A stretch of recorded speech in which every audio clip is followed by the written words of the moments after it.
Hey CPAR members, Richard Gibbens here, your MLS Director. I wanted to make a video to help our members understand their options for holding virtual open houses.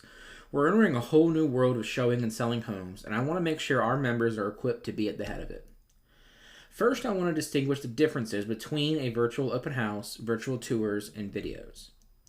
We've had virtual tours and videos in our MLS for quite a while now.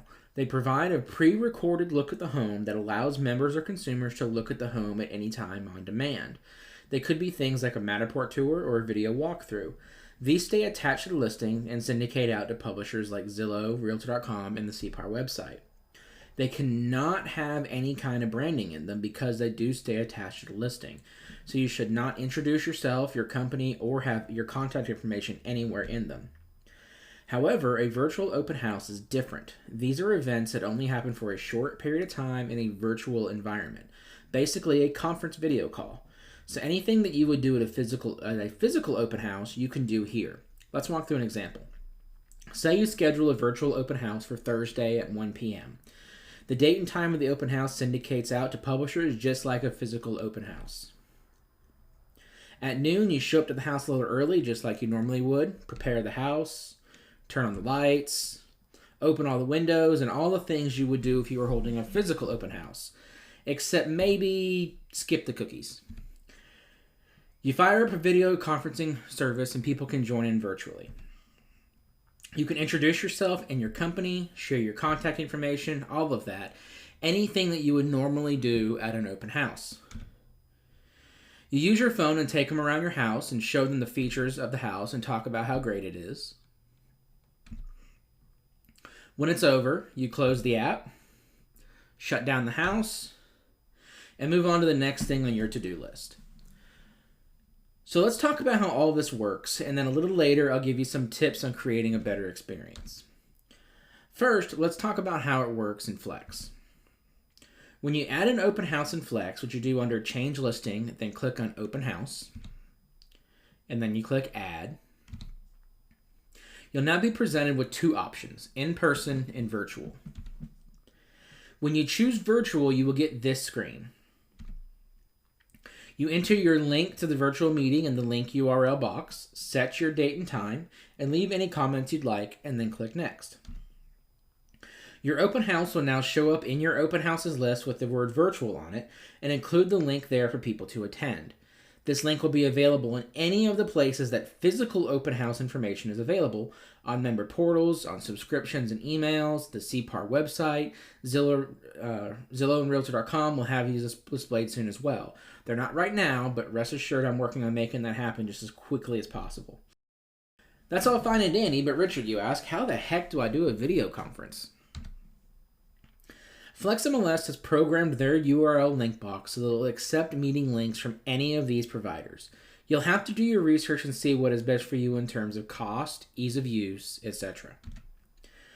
But today, I'm going to be focusing on Zoom. CPAR chose to use Zoom because I find it to be the easiest one to connect to for people who are unfamiliar with video conferencing, and the pricing isn't bad either.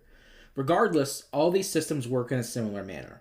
You just schedule the meeting, get the link for the meeting, and when it's time for you to start the meeting, you open the service, click on Start, then people can join the meeting. So first, get signed up for Zoom by going to their website at www.zoom.us and click the Sign Up It's Free button in the top right. Go through the steps where it asks you for your information and get signed in. Now note, the free version does give you up to 40 minutes per meeting for free, with a maximum of 100 participants. You can pay for more for a longer period of time, and it isn't very much. Once you're signed up and signed in, click on Schedule a Meeting in the top right of the screen. And then on this page, fill out the information for your meeting. Your topic should be something like 123 Main Street Open House. The description might be a good place to just copy and paste your remarks. Choose a date and time, and choose whether or not you want to require registration. Now down at the bottom, you do want to leave it on Generate Automatically for the meeting ID, and it is recommended that you require a meeting password. Now note, if you do require a password, anyone with the link will not need to enter it. But anyone who is just clicking on Join a Meeting and entering random numbers in hope of crashing your party won't be able to. Go look up Zoom bombing if you don't know what I'm talking about. Anyways, once you have a meeting set, you can click on Meetings on the left side of the screen, and then click on the name of your meeting, and that will open up the meeting for you. So this link is the link that we're talking about that you need to enter into Flex, or share it on your Facebook page, or anywhere else that you want people to be able to join your open house. Again, if they click on this link, they will not need a password. You can actually see on there it has PWD equals, and it has the password in a form that's hidden. The password in this case is only 4 digits, but it hides it that way so people can't tell what the password is. But if they click on that, they won't need to enter a password at all. Now, one thing to note is that while all these screenshots so far have been taken on the desktop, everything looks almost identical on the mobile website. The only real difference is that instead of having the options on the left side, they're in a drop down at the top of the page. So anything that we've done so far can also easily be done on mobile. Okay, so let's fast forward a few days now. You've done all your marketing, you've drummed up interest in your showing, and a ton of people are waiting to see it. And now, it's game time. Go back to Zoom.us on your phone and sign in. At the top, click on the drop-down. Choose Meetings. Scroll down and find your open house and click on Start. If you've already installed the Zoom app, you can just click the blue button that says Start Meeting. If not, click on the button below to download the app to your phone. Then you can either come back to the website and click the Start from there, or just open the app and click Start from the app. Once your meeting is open, this is the screen you'll have on your phone. There's a few things you can do here. This button will swap the camera back around to your main camera instead of your front-facing camera. On most phones, this is a higher quality camera and will be better for showing off the house. You can also click on the Participants button and see who is in your meeting. This is also where you can go to mute people if you need to. If you need to mute yourself or stop the video for any reason, those options are here. Finally, End is in the top right is how you end the meeting. So from here, the next part is up to you. You just turn on that charm and go sell that house. So the last thing I want to do is I want to cover some tips and tricks to help you get better video quality in your virtual open houses. Let me be clear that nothing I'm about to say is necessary, but there are some things you can do to have better video and give a better experience during a virtual open house. First, pay attention to lighting. When you're first on the screen, you want to make sure you are well lit so people can see your face.